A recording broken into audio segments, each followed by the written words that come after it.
Ellos son tu voz. En DTV, el resumen. DTV, el periodismo en el Congreso.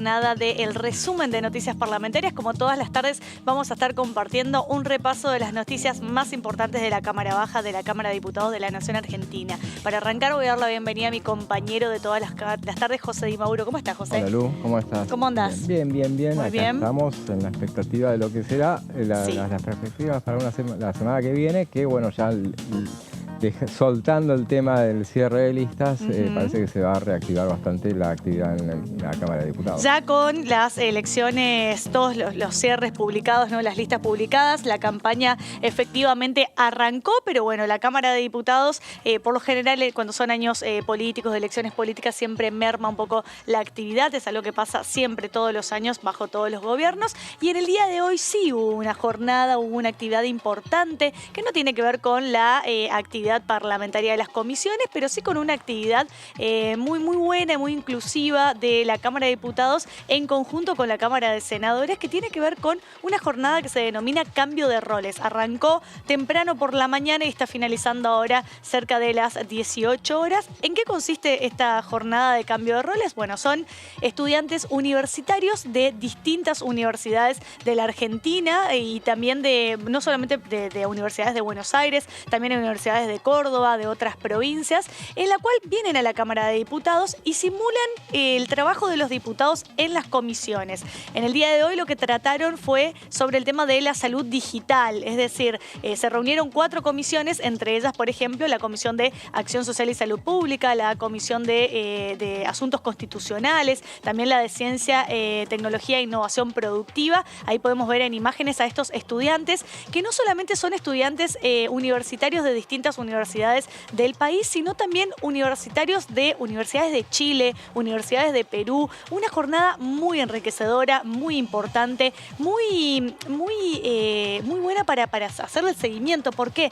Porque tiene una particularidad. Todos estos estudiantes son de las carreras de Ciencias Políticas y también de Derecho. Yo cuando estuve haciendo la cobertura con el móvil para las ediciones anteriores, pude hablar con los chicos en el momento que estaban como en un recreo para almorzar y les preguntaba, bueno, a ver en qué consistía la designación para que ellos vengan a estar aquí, ¿no? A simular ser diputados por estos 2 días, porque arrancó hoy el debate, pero se va a extender hasta el día de mañana. Y me decían, José, que si bien ellos se tenían que anotar, ¿no?, en una lista, eran las propias autoridades de las universidades los que hacen un filtro. ¿Qué miran en ese filtro para seleccionar a los chicos? Bueno, ven la cantidad de materias aprobadas, ¿no?, las notas que tienen, a ver qué tipo, si puede llegar a tener algún tipo de vocación por esta cosa, por lo público, por la política, ¿no? ¿Pudiste ver algo? Seguro, sí, la verdad que estaba viendo ahí claramente, bueno, vos decís, son 2 jornadas, entonces hoy están replicando lo que es una reunión de comisión, claramente. Ahí veo, se ve la cantidad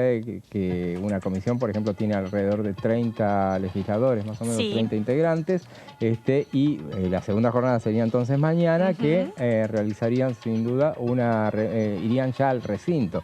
Exacto. Me imagino la experiencia, el recuerdo inolvidable que van a tener respecto de sentarse en esas bancas que son históricas, más allá de quienes la ocupen ahora. Porque a diferencia de lo que pasa con otra jornada, que también les estuvimos haciendo la cobertura hace un mes atrás, que fue con los estudiantes secundarios. Pero los estudiantes secundarios que vinieron aquí a la Cámara de Diputados también a simular el debate, todavía no salieron de la secundaria y no eligieron una carrera. En cambio, la diferencia con estos chicos es que son estudiantes secundarios que ya eligieron, quizá por vocación propia, la carrera de Ciencias Políticas y de Derecho. Entonces ya hay una cosa marcada ahí hacia el interés por la ley, el interés por los proyectos, por la cosa pública, por la política. Hay una vocación en eso, entonces imagínate cómo sirve y cómo nutre a su propia experiencia y a su propio aprendizaje curricular también participar de este tipo de jornadas que son sumamente interesantes y sumamente enriquecedoras. Y también tiene una particularidad esto, José, te cuento y les cuento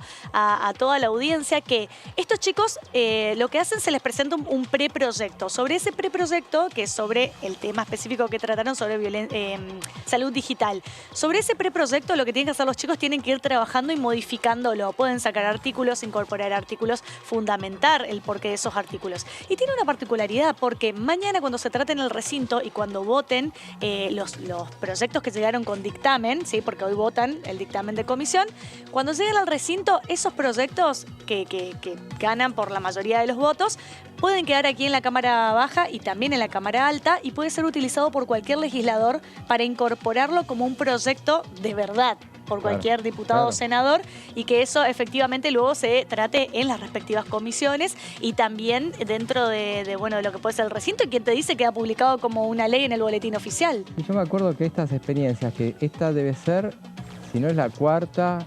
la octava, esta es la octava jornada. Claro, me acuerdo de 4 más para atrás, seguramente, y alguna de ellas, por ejemplo, se trató el tema de inteligencia artificial, si mal no recuerdo. Seguramente. Son temas muy interesantes, muy innovadores, la verdad que son jornadas muy buenas de seguirlas, y como te digo, José, porque tiene una particularidad de que no es solamente con los estudiantes universitarios de Argentina, sino que también hay chicos que son de Chile, hay chicos que son de Perú, de distintos países de aquí, de la región, que tratan temas que son muy importantes, muy interesantes, y que, como decíamos, hace a lo que es la formación de estos chicos. Así que bueno, vamos a ver cómo se va desarrollando, ¿no? Es buenísimo, sí, la verdad que es una muy buena idea en la que interviene mucho también el círculo de exlegisladores. Exacto. Acá. Y te cuento que está presidido, porque vos decís, bueno, ¿quiénes son los oradores, los disertantes que se llevan a esto? Son diputados y senadores de mandato cumplido. Claro. Que vienen y de alguna manera guían a estos estudiantes universitarios en el tratamiento de un proyecto dentro de una comisión, cuentan un poco cómo es su experiencia, les enseñan también a legislar, y seguramente que de ese grupo de estudiantes universitarios seguramente que va a salir algún futuro político aquí, ¿no? Olvídate, seguro, así será. Y bueno, bienvenido sea que arranquen acá, es una vocación maravillosa donde uno puede hacer mucho por el bien común. Así que bienvenido sea. Así es. Bueno, vamos a empezar a hacer el repaso, ¿no?, de lo que es el resumen de noticias parlamentarias, y en esta oportunidad vamos a meternos en la sección de mis proyectos con la diputada María Rosa Martínez, que hablaba de un tema muy importante en esta semana en una jornada que se realizó en el auditorio aquí de la Cámara Baja, y vamos a ver qué decía.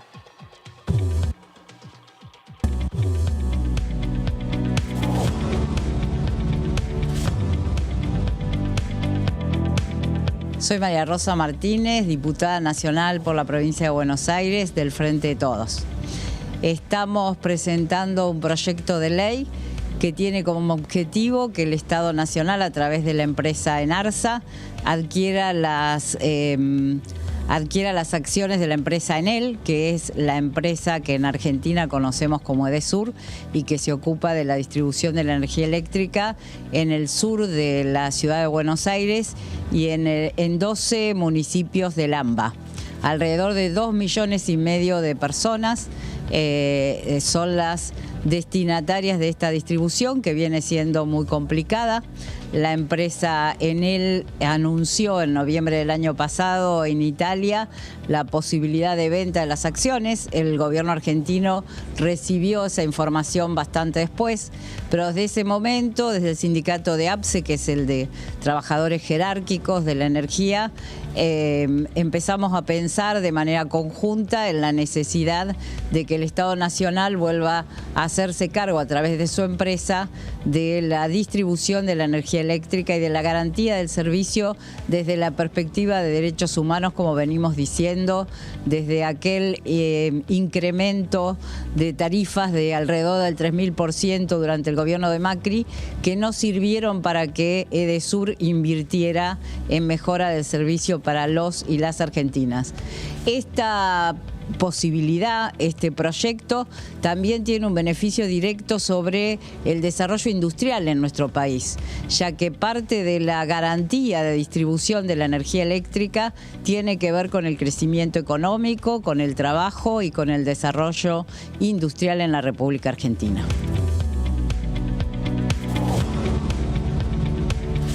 Y ahora sí llegó el momento de meternos en lo que es el tema del día. Como siempre, nuestro compañero José nos prepara unas placas en las cuales analizamos ciertos proyectos, analizamos ciertas temáticas, temas que se tratan aquí en la Cámara de Diputados. Pero hoy vamos a hacer un programa especial, un programa que tiene que ver con un recorrido por lo histórico. Vamos a hablar sobre los distintos juicios políticos que hubieron en la República Argentina, contra quiénes fueron, cómo se desarrollaron, fueron viables, no fueron viables, tuvieron algún tipo de condena luego esos funcionarios por los cuales se investigó en esos juicios políticos. Bueno, de todo esto nos va a contar José. Así es, Lu. Bueno, justamente, partimos de que cuál es el hecho, el disparador de este tema es el juicio político que se inició el 26 de enero pasado, que comenzó en la Comisión del Juicio Político, justamente contra los 4 miembros de la Corte Suprema, Horacio Rosati, Carlos Rosenkrantz, Juan Carlos Maqueda y Ricardo Lorenzetti. Este arrancó el 26 de enero. Está transcurriendo en la actualidad, entonces uno se pregunta, bueno, pero ¿no era que iba a durar 2 meses? ¿No era que iba a durar después 4 meses? Ahora vemos que hasta fin de año por lo menos esto se puede llegar a extender. Pero bueno, va a ser interesante esto para ver cómo fue los juicios. Vamos a analizar todos los juicios políticos que pueda haber habido, porque bueno, no terminamos más y viene Amanda después en el programa, entonces no quedamos sin programa. Pero vamos a dedicarnos a los juicios políticos que hubo contra los jueces de la Corte Suprema. Claro, porque recordemos que juicio político se puede pedir contra cualquier funcionario, claro, no necesariamente contra cualquier funcionario de los 3 poderes del Estado, tanto del Ejecutivo, del Legislativo como del Judicial. Como dice José, si nos tenemos que poner a analizar todos los juicios políticos que hubieron contra los distintos funcionarios, la verdad que no nos alcanzaría el programa ni tampoco toda la tarde para poder estar hablando de eso. Entonces vamos a hacer específicamente hincapié del juicio político contra los funcionarios de la Corte Suprema de Justicia. Así es, y bueno, en la historia argentina esta es la 4ª vez que se inicia un proceso. No hubo tantas veces que se realizaron embates contra la Corte Suprema, justamente porque, bueno, es lo que es en este momento. Y en general, cuando se hace un juicio político a un juez de la Corte en particular, por lo que vemos en la historia, esto sucede, se aplica de manera tal que, bueno, se procede contra toda la Corte Suprema. Sí. En este caso, entonces, es la 4ª vez que se inicia semejante proceso. 13 jueces fueron eyectados en instancias semejantes, no necesariamente a través del juicio político, sino que renunciaron en el camino, durante el proceso. 5 resultaron removidos, solamente 5 resultaron removidos por el Congreso de la Nación. Y pasa que en ese momento ponete a pensar, José, ¿qué conviene más? ¿Que seas destituido de tu cargo por una sentencia de juicio político o te conviene renunciar en el camino si ves que las cosas ya se están complicando, como pasó con algunos jueces en la historia argentina, ¿no? Así es, si hablas de historia, vamos a remontarnos bien atrás en el tiempo para arrancar con lo que fue el primer juicio político contra integrantes de la Corte Suprema. Vamos a ir, pero ahí dice el 4 de junio de 1946, pero primero vamos a ir a hacer una mención solamente de lo que fue el golpe de Estado el primer golpe de Estado que hubo en la Argentina contra el gobierno constitucional de Hipólito Yrigoyen. Esto fue el 6 de septiembre de 1930. En esa ocasión lo que sucedió fue que los miembros de la Corte Suprema de entonces, que era de 5 miembros en ese momento, ninguno fue removido por el presidente que asumió, el dictador que asumió entonces, José Félix Uriburu, el 10 de diciembre, justamente después del 10 de septiembre, o sea, 4 días después, se dio lo que se dictó esa Corte Suprema, una acordada que fue famosa, convalidando el derrocamiento de las autoridades constitucionales. Y con eso se dio origen a lo que se conocería como la doctrina de los gobiernos de facto. Sí. Ese hecho fue uno de los disparadores de lo que sucedería después, porque el 4 de junio de 1946 fue elegido presidente Juan Domingo Perón. Apenas un mes después, la Cámara de Diputados de la Nación presentó el primer pedido de juicio contra los jueces de la Corte Suprema. En este caso, los acusados fueron Antonio Sagarna, Benito Nazar Anchorena, Francisco Ramos Mejía y Roberto Repeto, y el procurador Juan Álvarez. Acá yo al procurador no lo había incluido dentro de los jueces de la Corte, pero también él fue uno de los que cayó en esa situación. La causa, una de las causas que ya vemos que normalmente ahora nos llamaba la atención la cantidad de causas que se están investigando en el marco del juicio político contra los 4 miembros de la Corte actual. En general es así, o sea, hay un montón de causas que se incluyen en ese proceso que se hace. Claro, porque por lo general se acumula cierta cantidad. A ver, vamos a remontar un poco cómo funciona esto. Cualquier ciudadano, cualquier persona puede pedir el tema de un juicio político contra un funcionario. O sea, cualquier persona puede decir, bueno, yo presento pedido de juicio político contra el presidente de la Nación. El tema que proceda o que no proceda esa denuncia tiene que ver con la veracidad de la prueba, la carga probatoria que pueda tener eso. Entonces, ¿qué sucede en estos casos? A veces se van acumulando muchas causas hasta que se arma un paquete en total y se procede con las acusaciones o se seleccionan las denuncias que uno puede decir, bueno, son las más viables y las más posibles de llevarlas adelante, de investigarlo y de probar esas denuncias, porque ahí está el punto, porque uno no puede decir por decir presentar un pedido de juicio político, bueno, podés hacerlo, pero tenés que mantener tu fundamento con pruebas. Y tenés que tener pruebas y tenés que tener votos para avanzar con eso. En este caso, entonces, una de las causas fue por defender justamente de lo que hablábamos, por eso hacíamos esa referencia en el tiempo de 1930, defender la doctrina de los gobiernos de facto. Entre otras imputaciones, Saganá y Repetto habían sido designados por el gobierno constitucional derrocado en 1930, pero firmaron la acordada que legitimó el golpe de Estado. Anchorena y Ramos Mejía habían sido designados por los gobiernos fraudulentos de la llamada década infame. Acá estábamos mencionando a 4 jueces de la Corte, dijimos que eran 5. ¿Quién quedó afuera? No se inició juicio político contra Tomás Cáceres, que había sido designado en 1944 por el gobierno de facto del cual Perón había formado parte. Bueno, veamos entonces con la oposición del bloque radical. Acá seguimos con ese juicio político histórico. La Cámara de Diputados aprobó el juicio político que se inició en octubre de ese año en la Cámara de Senadores. El juez Repetto renunció durante el juicio y los demás fueron encontrados culpables de varios cargos formulados y removidos por el Senado el 30 de abril de 1947. Entonces veamos el tiempo. Esto arrancó en septiembre, fue bastante rápido el proceso. En abril terminó ese que fue el primer juicio político y que terminó de manera cruenta, digamos, porque por lo menos eyectaron a 3 de los jueces. Claro, es importante remarcar también acá, José, que por más que un juez renuncie a su cargo, eso no quiere decir que esté eximido de alguna manera de una posible consecuencia penal que pueda tener. Simplemente renuncia al cargo. Al renunciar no tienes más los fueros. Entonces la justicia penal es la que lo puede investigar en un supuesto mal desempeño o comisión de delitos o cualquier sea la causa por la cual se le investiga. Entonces, ¿qué significa esto? ¿Tienen la facultad de renunciar? Sí, pueden renunciar y no ser sometidos a juicio político, porque el objetivo principal del juicio político es quitarle esos fueros que los protege de alguna manera para que no puedan ser investigados o perseguidos penalmente por la justicia, pero es eso, y de alguna manera para que no puedan ejercer quizá alguna función pública por un buen par de años hasta que haya una condena en sede penal. Así es, sí.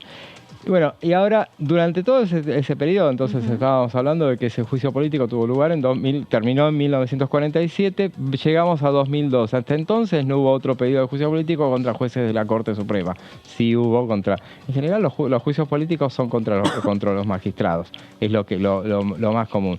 Hay mucha presentación de juicios políticos contra presidentes, por ejemplo, pero nunca se ha llegado a esa De hecho, instancia. el actual presidente tiene un montón de pedidos de juicio político, pero bueno, de ahí a que procedan o no, ya es otra cuestión. 15. Sí, 15 para ser más preciso.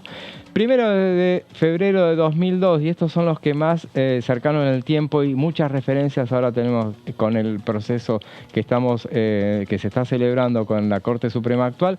Entonces siempre se habla de lo que fueron los juicios de principios de siglo, digamos. Sí. En 2002 entonces nos remontamos a entonces. La Comisión de Juicio Político de la Cámara de Diputados abrió un estudio contra la actuación de los jueces de la Corte Suprema. Esta es la Corte Suprema de la mayoría automática, así se la conocía la Corte Suprema de Carlos Menem. Carlos Menem había extendido la Corte Suprema de 5 miembros a 9, justamente para poder sumar muchos más legisladores y que tuviera una mayoría automática que le aprobara o convalidara muchas de las medidas que llevaba adelante. Sobre eso pesaban 28 pedidos de enjuiciamiento por mal desempeño de sus funciones. Así arrancaron, después hubo más en el proceso, como lo estamos viendo ahora en este proceso, se van sumando nuevas iniciativas. Presidía la comisión el santacruceño Sergio Acevedo, era un hombre de Néstor Néstor Kirchner, que después es cercano a Néstor Kirchner, que después sería gobernador cuando Néstor Kirchner llegó a la presidencia. Bueno, en ese momento, para recordar un poco cómo funcionaba esos enjuiciamientos, que son los que más, yo por lo menos me los acuerdo, como lo que fueron esos debates. Hubo 3 subcomisiones que se determinaron. Recordás que ahora, durante estos debates, se habló de crear subcomisiones. En general, la oposición trata de rechazar esas cosas. Hasta ahora no se armaron, ¿Qué salvo función cumplirían las subcomisiones? analizar cosas puntuales. Vamos a este tema, bueno, se carga esa... O sea, por ejemplo, dentro del tema de la obra social, a su vez... Se los reparten. Se reparten la temática de obra social y estas subcomisiones analiza cada uno en específico para que sea como un tratamiento, una investigación más exhaustiva, ¿no? Más detallada. Así es. Y la manera como ellos habían decidido era que las 3 subcomisiones contarían con 10 integrantes cada una y se iba a respetar la proporcionalidad de los bloques. Por ejemplo, ahora nosotros vemos que la proporcionalidad es el oficialismo tiene la mitad más 1, sí, 16 o 17. Sí. Después la oposición tiene 14, la principal oposición Juntos por el Cambio 14, más 1 de un tercer bloque. Rodríguez. Así que, bueno, en ese caso estaba más repartido, en este caso la proporcionalidad, y tenía como objetivo analizar de manera más práctica justamente la admisibilidad de los pedidos de juicio político. El presidente de la comisión, la comisión de juicio político era como ahora, 31 miembros, 16 eran del PJ, como ahora, 7 de la UCR, 2 del ARI. El ARI fue lo anterior de la coalición cívica, 3 diputados provinciales. El presidente era Sergio Acevedo, la vicepresidenta era la que entonces era de la Alianza, Nilda Garré, hoy ya no es exdiputada kirchnerista. Estaba Norma Godoy, del Partido Justicialista, terminó expulsada, no por eso, sino por un episodio en particular, o se fue antes de que la expulsaran justamente por juicio político dentro de la Cámara de Diputados. Era vicepresidenta segunda. También entre los secretarios estaba Ricardo Bussi, como los representantes de partidos provinciales. También, bueno, estaba Elisa Carrió en esas comisiones, estaba Héctor Polino y estaba nuestra amiga Graciela Camaño, y digo porque hemos referido varias veces acá la cantidad de años que lleva en la Cámara de Diputados, por entonces ella obviamente estaba. Sí, seguimos. Vamos a ver entonces, los imputados eran los jueces de la Corte. Augusto Beluccio venía de la época de Alfonsín, no era de la mayoría automática, Antonio Boschiano, Gustavo Bossert, Carlos Fait, Guillermo López, Eduardo Bolineo Connor, Julio Nazareno, Enrique Petrarqui y Adolfo Vázquez, a quienes se acusaba por mal desempeño de sus funciones. Tras evaluar en una reunión plenaria de más de 40 pedidos, fíjate cómo crecieron la cantidad de juicios políticos contra los ministros de la Corte, el 8 de febrero de 2002 los diputados de la comisión hallaron indicios ciertos que permiten el inicio del sumario a todos los miembros del tribunal, según explicó entonces el presidente del cuerpo, Sergio Acevedo, y mencionamos la manera de parangonarlo, ¿no? En ese entonces era más o menos los tiempos que tenía con relación a lo que está sucediendo acá. En el verano se estaba trabajando con esos enjuiciamientos. Bueno, a ver, era la primera vez desde la restauración democrática que los diputados podían consensuar la apertura de una investigación a los 9 integrantes de la Corte Suprema. Ya dijimos, la anterior situación había pasado en los años 40, la década del 40. Hasta ahora, lo que pasaba desde el 83 hasta entonces no era que no se presentaran juicios políticos, sino que se acumulaban los pedidos de juicio político, porque eso siguió sucediendo a lo largo del tiempo, pero no prosperaban por la oposición de los bloques mayoritarios. En este caso, había un guiño de todos. O sea, vamos a ver que había una decisión de avanzar con el tema, por lo menos en la parte más grande de los legisladores. El 11 de octubre de 2002 la Cámara votó la acusación de cada miembro de la Corte, no alcanzando en ningún caso las 2/3 partes de los votos. 6 de los 9 miembros obtuvieron mayor cantidad de votos a favor del juicio político. Y veamos entonces cómo habían dado los resultados. Julio Nazareno era el presidente de la Corte Suprema, había sido socio de Carlos Menem, era riojano, justamente, y bueno, tuvo 143 votos a favor, fue el que tuvo más cantidad de votos a favor del juicio político, 89 en contra, 2 abstenciones. Adolfo Vázquez, 140 votos a favor del juicio político, 93 en contra, 3 abstenciones. Eduardo Molineo O'Connor, 139 votos a favor del juicio político, 95 en contra, 2 abstenciones. Guillermo López, 132 por el juicio político, 97 en contra y 7 abstenciones. Y veamos la siguiente, Antonio Gogiano, 131, 97 en contra, 8 abstenciones. Augusto Belucio, 122 votos a favor del juicio político, va decayendo la cantidad de votos a favor, 109 en contra y 5 abstenciones. Carlos Fait, 85 votos a favor del juicio político, 135 en contra. Julio César Petracchi, 72 votos solamente, 158 en contra. Y Gustavo Bosser, 63 votos a favor del juicio político, 168 votos en contra. Y vale la referencia de Gustavo Bosser, que era el que menos merecía, que siempre se decía, cuestionamientos, por eso se notó en la cantidad de votos, y fue el único que renunció cuando terminó, y él renunció argumentando hartazgo espiritual después de todo ese proceso. Hartazgo espiritual, me quedo con esa palabra antes de presentar el próximo tape para ir hablando a medida que vamos desarrollando un poco esta parte histórica de los distintos juicios políticos a los miembros de la Corte Suprema de Justicia a lo largo de la historia argentina. Vamos a ir hablando un poco a ver qué decían los diputados nacionales sobre el actual juicio político que está transcurriendo aquí en la Cámara de Diputados de la Nación. Y en esta oportunidad vamos a escuchar al diputado Hugo Yasky, que decía lo siguiente. Tenemos la expectativa de iniciar el próximo jueves con el tema de coparticipación. Es un tema que ha generado en su momento una controversia muy grande entre el Ejecutivo y sobre todo el Legislativo, porque nosotros pretendemos que en temas de coparticipación haya por lo menos 3 actores involucrados: los gobernadores, el Legislativo y el Ejecutivo. Ustedes saben que cuando fue el diferendo que originó la decisión de restituir parte de la coparticipación que unilateralmente había dispuesto Mauricio Macri siendo presidente, que pasara a la ciudad de Buenos Aires, ahí se origina un conflicto, y en ese conflicto los gobernadores prácticamente fueron figuras ausentes. Nosotros estamos investigando una hipótesis que es de alguna manera la relación que mientras se tramitaron las audiencias con la Corte existió entre los asesores de la Corte y los asesores del gobierno de la ciudad de Buenos Aires para acordar posiciones, cosa que evidentemente constituye una mala práctica desde el punto de vista de la Corte, un hecho inaceptable, pero bueno, se va a indagar en base a los testimonios que se van a requerir, se van a presentar pruebas.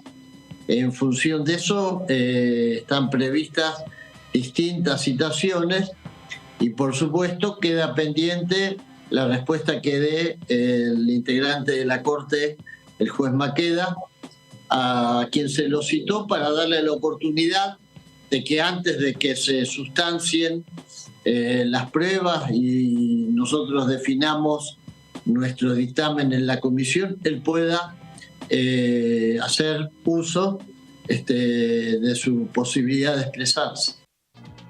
Bueno, y un poco las citaciones que están previstas de aquí en adelante para la Comisión de Juicio Político. Sabemos que ya transitamos la etapa de lo que es la investigación sobre la obra social del Poder Judicial de la Nación Argentina. Los temas que quedan tienen que ver con coparticipación y también Consejo de la Magistratura. Seguramente que son temas que va a llevar alrededor de un mes el análisis de cada uno de los temas que todavía quedan pendientes. Y José nos va a seguir contando sobre esta historia, esta línea cronológica, podríamos decirlo, esta historia en el tiempo de los distintos juicios políticos que hubieron aquí en la República Argentina contra los distintos miembros de la Corte Suprema a lo largo de la historia. Así es, y bueno, recién comentábamos entonces lo que fue ese embate contra la Corte Suprema de la mayoría automática que se dio en el año 2002 y que fue durante la gestión de Eduardo Duhalde. Sí. Ahora pasamos, los nombres eran bastante conocidos y se recuerda que después terminaron yéndose esos jueces de la Corte de los que mencionábamos. Pero eso, ¿cómo sucedió? Bueno, 25 de mayo de 2003 asume Néstor Kirchner y en los primeros días de su gestión instruye a los legisladores como para avanzar con el enjuiciamiento de los jueces de la Corte Suprema a los que no se había podido hacer renunciar o remover durante la gestión anterior. Así todo, no fueron desde el propio oficialismo desde donde surgieron los primeros embates. Los miembros de la Comisión de Juicio Político de la Cámara de Diputados comenzaron a estudiar el 30 de mayo de 2003 a instancias del ARI. O sea, el ARI fue el que estaba, Elisa Carrió en la Cámara de Diputados, la impulsora de la posibilidad de iniciar nuevamente el proceso de enjuiciamiento contra el titular de la Corte Suprema de Justicia, Julio Nazareno.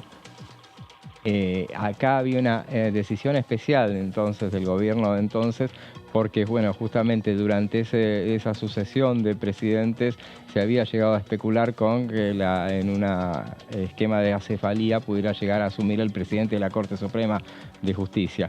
Durante una reunión de la Comisión de Juicio Político que se desarrolló en la Cámara de Diputados el 20 de junio de 2003, en ese entonces el periodo del 20 de junio era removible, por eso se trabajaba ese día, era movible, los legisladores resolvieron remitirle a Julio Nazareno los cargos provisorios formulados en su contra y a la vez lo invitaron a concurrir el jueves venidero para realizar personalmente el descargo. En ese momento se aclaró desde los legisladores del ARI que investigan contra Julio Nazareno que si bien se había votado recién hacía un par de años, un año, el tema del enjuiciamiento de Nazareno, no había sido rechazado, sino que simplemente no se había alcanzado el número necesario para presentar el pedido de investigación contra él. Sí.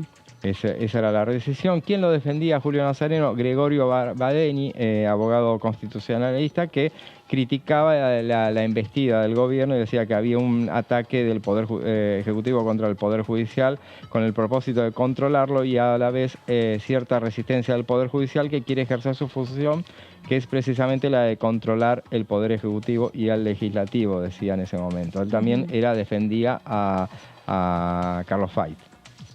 Digamos entonces, el 26 de junio el presidente de la Corte Suprema presentó ante la Comisión de Juicio Político el descargo del titular de la Corte Suprema, Julio Nazareno, en medio de fuertes versiones de renuncia por parte del magistrado.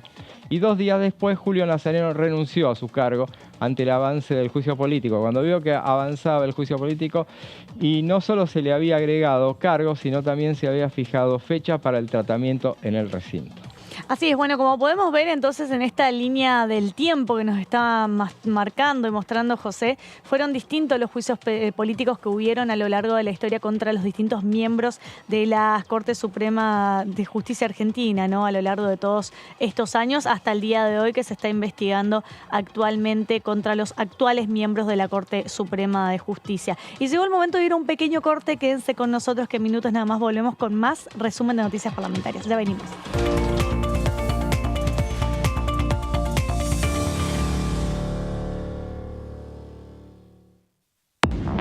Muy bienvenidos a una nueva edición de Ecoagenda, como siempre a través de la pantalla de Diputados Televisión.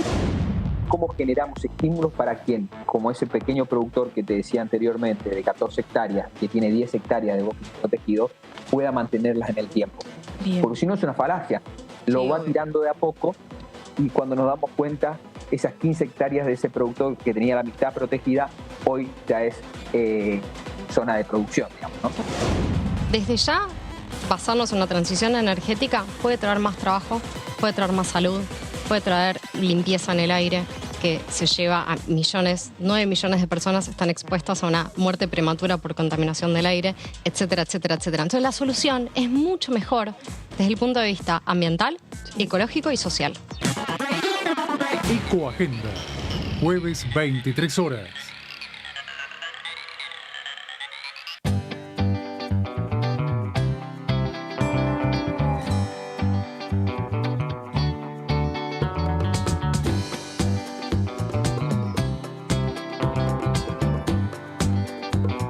Para hacer visible y formalizar el trabajo en casas particulares, creamos el programa Registradas, generando empleo digno y de calidad. Inscribiendo a una trabajadora de casas particulares, formalizás un puesto de trabajo y asegurás que acceda a todos sus derechos. A través del programa Registradas, durante los primeros 6 meses, el Estado cubre el 50% del sueldo de las nuevas trabajadoras. Una herramienta para visibilizar, formalizar y reconocer el trabajo del personal de casas particulares. Argentina Presidencia.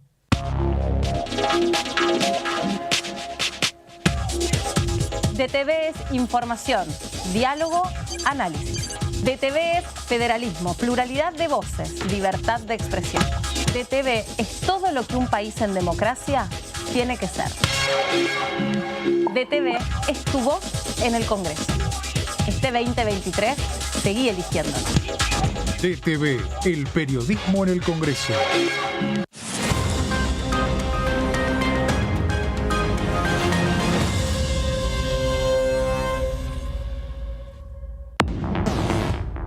¿Cómo les va? Muy buenos días. Que la tarjeta de crédito financia la compra de muchos argentinos. Porque claro. todo el mundo compra cuando está por cerrar la tarjeta, y eso lo pagás a los 30 o 40 días. Entonces, digo, estás financiando 30 o 40 días de una inflación alta, claro. Y eso de alguna manera la tarjeta de crédito lo tiene que cubrir. Yo creo, ¿sabes qué? Que se especuló que se ganaba la elección. Iban a estar peleando igual que nosotros en la misma situación. ¿Por qué? Porque ese endeudamiento genera presiones externas, genera sometimiento, genera que el Fondo Monetario disponga qué Argentina tenemos que ser, y nosotros, los argentinos, no vamos a resignar que Argentina, porque somos argentinos. Sí. O sea, es esto. DTV, primera mañana, de lunes a viernes. Continúa abierto el registro de acceso para los subsidios a la energía. Ahí podrás realizar la solicitud para acceder a los subsidios de gas y electricidad. Ingresá a www.argentina.gov.ar/subsidios y completa el formulario de inscripción. Acordate de tener las facturas a mano, ya que se te van a solicitar datos de medidor y número de usuario. No hace falta que el servicio esté a tu nombre. Con la segmentación energética, construimos un sistema energético más justo y sustentable, y seguimos acompañando a quienes más lo necesitan. Secretaría de Energía, Ministerio de Economía, Argentina Presidencia.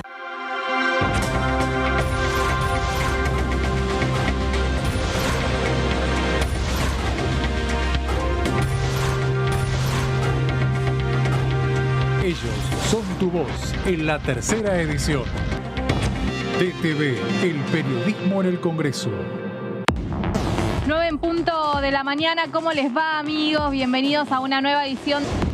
La ley Nicolás, o Ley de Calidad de los Equipos de Salud y Seguridad del Paciente, es una iniciativa que llega al Congreso por impulso de los familiares de las víctimas de mala praxis o eventos adversos en el sistema de salud.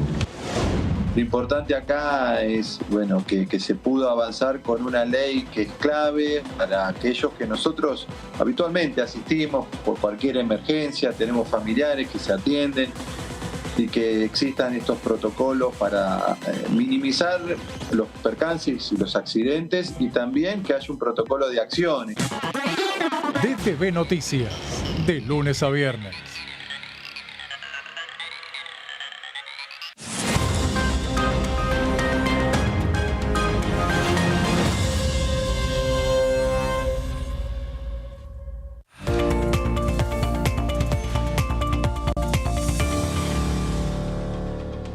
Continuamos con el resumen de noticias parlamentarias, un poco como estuvimos adelantando en el primer bloque. Estamos haciendo un repaso histórico, podríamos decirlo, ver en la línea del tiempo cómo fue evolucionando el tema del juicio político contra los miembros de la Corte Suprema de Justicia a lo largo de la historia argentina, y para eso José nos va a seguir contando al respecto. Así es, y bueno, y veíamos entonces que para compararlo con lo que se da el enjuiciamiento, es muy parecido a lo que es al tipo de enjuiciamiento que se está dando en la actualidad contra los miembros de la Corte Suprema actual. Pero ¿qué diferencias hay, por ejemplo? Que van de a uno en este caso. Uh-huh. En este proceso van uno por uno, no fue que un enjuiciamiento de todos los miembros de la Corte y todos a la vez. En este caso fueron avanzando contra Julio Nazareno, después seguirían ahora con el que vamos a ir, con Moliné O'Connor. Pero a propósito de eso, otra diferencia que hay es que los jueces respondían a los requerimientos de la Corte, o de los diputados. O sea, se presentaban y presentaban sus descargos aún en la Cámara de Diputados. Veamos. El siguiente ministro entonces de la Corte Suprema sobre el que avanzaron los diputados fue Eduardo Moliné O'Connor, quien presentó 2 descargos, justamente lo que mencionaba, ante la Comisión de Juicio Político. Primero presentó uno, días después presentó otro más sobre las imputaciones que le iban haciendo. Estamos acortando un poco para agilizar un poco la cantidad de tiempo, el tiempo que duraba esta procesamiento contra este juez de la Corte. El 3 de agosto de 2003 aclaraba ante los periodistas que lo aguardaban al salir de su casa que no iba a renunciar. Que era lo que estaba sucediendo, que ya había sucedido con el antecedente de el juez Nazareno. El 14 de agosto de 2003, la Cámara Baja aprobó por amplia mayoría el juicio político al ministro de la Corte Suprema, Eduardo Moliné O'Connor, a quien encontró culpable de mal desempeño en sus funciones en base a 10 acusaciones que formaron parte de la investigación realizada en la Cámara Baja, porque en definitiva, bueno, seguramente había más acusaciones en el transcurso de lo que fue el proceso contra este magistrado. El dictamen incluyó 10 acusaciones. Veamos la siguiente placa. La aprobación fue entonces con 139 votos contra 20. Ahí sí se lograron los 2/3. Por la negativa hubo 20 y 4 abstenciones tras un arduo debate que se extendió por más de 4 horas. Arduo debate, bueno, digamos, lo que sería un debate ahora en los tiempos actuales, y no bajamos de 10. Bueno, pero el 9 de octubre de 2003, el Senado suspendió por 40 votos afirmativos contra 18 negativos a Eduardo Moliné O'Connor, hasta tanto se terminara de sustanciar el juicio político que le seguía el Congreso por supuesto mal desempeño de sus funciones. Y veamos entonces el 23 de octubre, veamos en la siguiente placa. El 23 de octubre de 2003, la Comisión de Juicio Político ya lo había entonces, ¿qué había pasado con Moliné O'Connor? Lo terminó removiendo. A Moliné O'Connor ese fue uno de los casos de esos jueces de la mayoría automática que fue removido directamente por el Congreso. El 23 de octubre siguieron con el siguiente, entonces, insisto, el procedimiento, ir de a uno. Y ahí fueron contra el juez Guillermo López, otro de los jueces de la mayoría automática. El 4 de diciembre de 2003, el Senado destituía, o sea, habían arrancado ya con López, pero destituyeron entonces el 4 de diciembre de 2003 a Eduardo Moliné O'Connor al encontrarlo culpable de 2 de los 9 casos que se le imputaban. La Cámara de Diputados cuando aprobó su juicio en un hecho histórico que no ocurría en la Argentina desde 1947. El veredicto acusatorio obtuvo 45 votos a favor y 19 en contra, 2/3 logrados, por lo cual superó las exigencias constitucionales de los 2/3 de los legisladores presentes en el recinto del Senado para destituir a un juez de la Corte. Paralelamente, veamos la siguiente placa. ¿Tengo una placa más? Vamos a una más. El 19 de agosto, y seguimos con los casos de 2004, el Senado iniciaba el proceso de juicio político contra Adolfo Vázquez y fijaba para el miércoles 1 de septiembre la fecha para recibir la acusación aprobada por la Cámara de Diputados. Veamos que los tiempos se iban dilatando mucho. Acosado por un avanzado proceso de juicio político en su contra, Adolfo Vázquez, que la peleó mucho. Acá acortamos un poco la descripción de todo el procedimiento que iba haciéndose. Él decía que no iba a renunciar. Bueno, pero finalmente presentó su renuncia el 2 de septiembre de 2004, tras 11 años en el cargo, y el presidente Néstor Kirchner se la aceptó inmediatamente. Y bueno, por esos días, bueno, justamente, ¿qué era lo que pasaba? ¿Qué es lo que pasa actualmente? O sea, si vos renunciás antes, suspendés la investigación, suspendés todo y no te afecta en cuanto a la jubilación, por ejemplo, de los magistrados. Claro, pero eso no quiere decir que no te puedan investigar por la supuesta comisión de un delito o mal desempeño en ejercicio de tus funciones como funcionario público. Es decir, renunciás al juicio político, es verdad, no te puede afectar en eso, pero no quiere decir que estés exento a que el juzgado penal te pueda investigar si sos penalmente responsable o no de algún hecho ilícito. Obviamente sí, pero lo que pasa es que en estos casos no. En general se corta ahí, sobre todo si se trata de un juez de la Corte, sí, y lograba conservar el derecho a retirarse de su función con un beneficio jubilatorio y sin un eventual agravante de quedar inhabilitado para ejercer cargos. Veamos entonces, la Cámara de Diputados aprobó el 17 de diciembre de 2004 elevar ante el Senado el juicio político contra el juez de la Corte Suprema Antonio Boggiano por mal desempeño de sus funciones. Este era el último ya que quedaba, con lo cual finalizó la tarea de la Comisión Parlamentaria de Depuración del Máximo Tribunal. Boggiano era el último ministro que permanecía aún en la Corte Suprema de la denominada mayoría automática menemista, ya que el resto de sus integrantes, Julio Nazareno, Guillermo López y Adolfo Vázquez, habían renunciado cuando avanzaba la acusación en su contra y Eduardo Molineux O'Connor fue destituido. El despacho contra Boggiano fue aprobado en el recinto de la Cámara Baja por 159 votos a favor, 6 en contra y 5 abstenciones.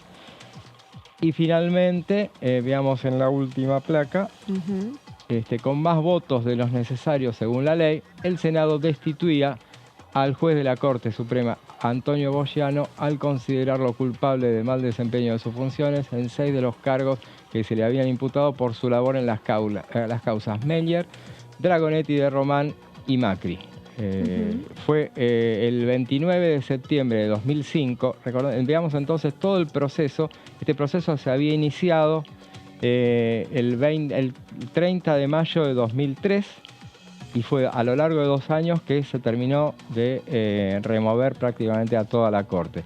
El 29 de septiembre de 2005 y con los votos contra la permanencia de Boggiano superaron largamente los 38 que se requerían para destituirlo, ya que esas cifras se alcanzaban los 2/3 de los 56 senadores presentes en la sesión. La Cámara Alta también resolvió inhabilitar a Boggiano, quien no presenció la votación final para ejercer cargos públicos por tiempo indeterminado, que esa es una de las medidas que se toman. Y recordemos, son los 2/3 de los presentes. El Senado tiene 72 miembros, había presentes 56 senadores, entonces con eso alcanzan. No es necesariamente los 2/3 de todo el cuerpo. Exactamente, en estos casos la Constitución Nacional pone una mayoría muy rigurosa justamente para la votación y lograr la destitución de cualquier funcionario que esté sujeto a la investigación de juicio político para que luego pueda ser investigado por la justicia penal. La verdad que, José, muy completo tu informe. Veremos qué sucede con este antecedente. Falta todavía para esto, ¿no? Si queda o no como antecedente dentro de la Cámara de Diputados de la Nación. Veremos que lo que sucede, queda un largo camino todavía por transitar con la investigación a los actuales miembros de la Corte Suprema de Justicia. Y ahora sí cambiamos completamente el ángulo de la información. Llegó el momento de escuchar al diputado nacional Jorge Vara, que estuvo compartiendo aquí con nosotros, que decía lo siguiente. Yo lo que creo que es lo que necesita la Argentina y fundamentalmente una visión clara de lo que es el interior de nuestro país en términos de desarrollo, en términos de educación, que me parece que es un condicionante clave en el desarrollo. La educación para mí es clave, o sea, sin mejorar la educación es difícil que logremos los objetivos. De hecho, Argentina cuando lo logró y estuvo entre los mejores 5 países del mundo en economía es porque había tenido una revolución educativa 40 años antes, 50 años antes. Me estoy refiriendo a 1910, 1920, que estábamos entre los 5 países con mejor ingreso per cápita del mundo durante bastante tiempo. Hubo una revolución educativa ya en el 1880 que fue significativa. Creo que el tema educativo es fundamental y hay mucha asimetría en las posibilidades educativas que tiene un chico acá en la ciudad de Buenos Aires que tiene en el interior profundo de nuestra provincia y sobre todo en la zona de Norte Grande. Eso es desarrollo fundamental y condicionado a la economía. Y en los temas de desarrollo económico también, o sea, la mejor interpretación, porque si no, mire, si usted corriente, o sea, que usted le mejore la coparticipación a nuestra provincia, soluciona un problema de gestión de gobierno, pero no el problema de la provincia. Yo creo que ese no es el camino, la solución, lo cual lo que estoy diciendo, yo creo que en términos de coparticipación tiene que volver a rediscutirse, lo dijo la Constitución y no se hizo. La Constitución del 94 dijo que en un término determinado tenía que volverse a tratar acá y nunca se trató. ¿Y cuánto pasaron del 94 acá? Calcule, estamos hablando de 28 para 29 años y no se hizo. Eso es una asignatura pendiente. También hay que discutir. Ahora, no pensemos que acá el eje de la discusión. Los gobernadores obviamente van a centrar sobre eso, porque eso depende de su gestión. Pero en realidad me parece que el problema de las regiones está bastante más que eso. Escuchábamos entonces al diputado Jorge Guevara, representante de la provincia de Corrientes, hablando de un tema de educación. Hace mucho, José, que no se tratan temas relacionados a la educación, ¿o no? Sí, es verdad.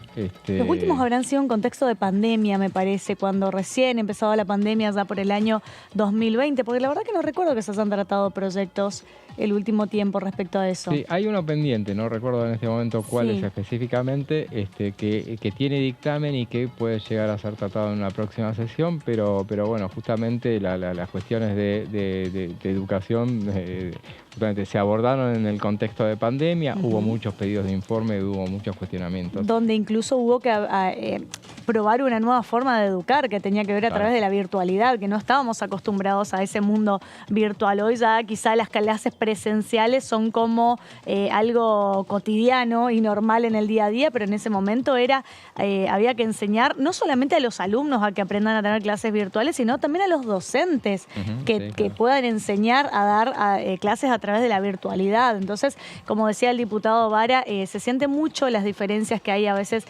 con los chicos que tienen educación aquí en Buenos Aires con la educación que se da en el interior profundo de muchas provincias. Todavía quedan muchas carencias por suplir y bueno, por ocuparse por parte del Estado. Y quien también estuvo hablando con nosotros es el diputado Héctor Stefani, que vamos a ver qué decía.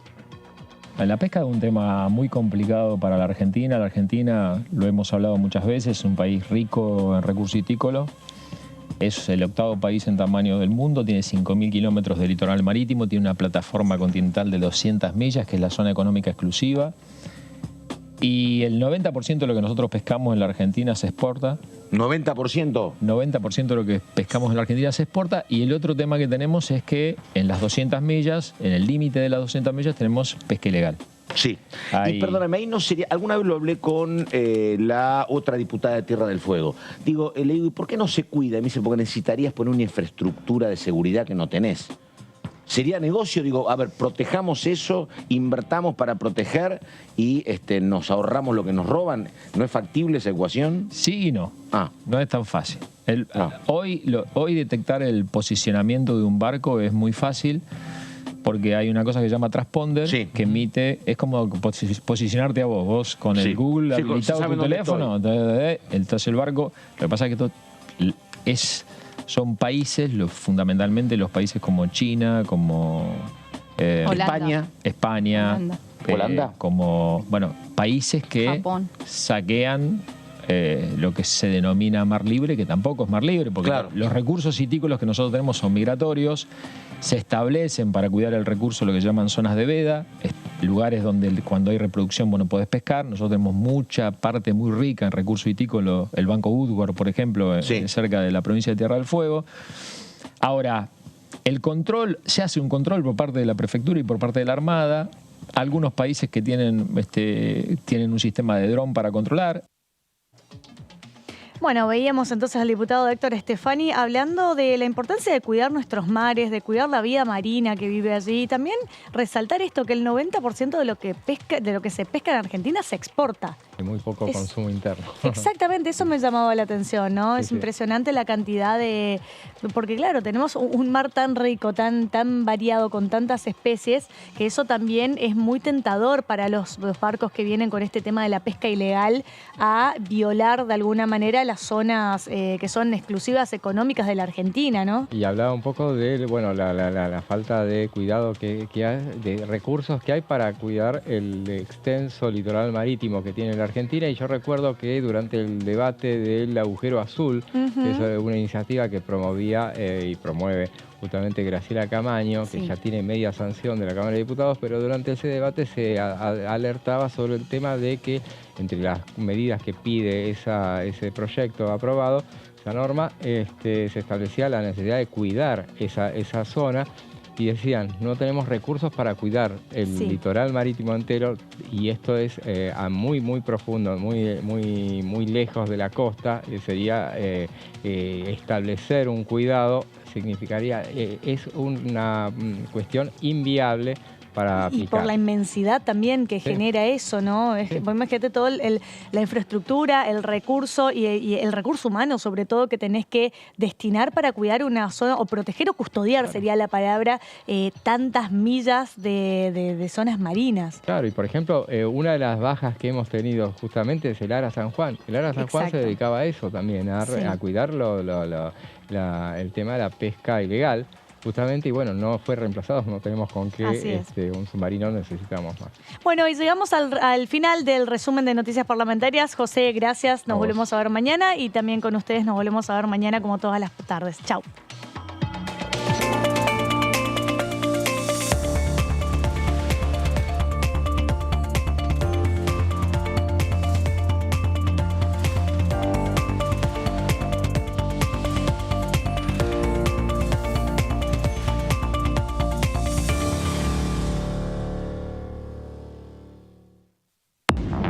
Muy bienvenidos a una nueva edición de Ecoagenda, como siempre a través de la pantalla de Diputados Televisión. ¿Cómo generamos estímulos para quien, como ese pequeño productor que te decía anteriormente, de 14 hectáreas, que tiene 10 hectáreas de bosque protegido, pueda mantenerlas en el tiempo? Porque si no es una falacia, lo va tirando de a